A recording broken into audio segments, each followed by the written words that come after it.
All right, here we are in Adobe Illustrator. I'm going to show you how to move locked and hidden objects with the artboard. First, I'm going to go up here on lock that selection, and then I'm going to hide this one. So hidden and locked. So when I go to move the artboard, it's going to say, nope, can't do that.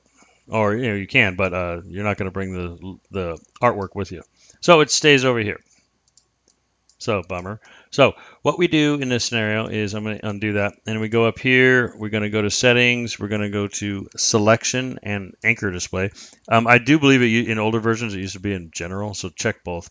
And then you just click this, move locked and hidden artwork with the artboard. Now we're going to move the artboard, and it goes with it. So now if I unlock all, I'm going to go to object unlock. That's back, and then let's go to show all. And that guy went with it. There we go. So hey, hopefully that helped. If it did, hit like, leave me a comment. Thanks.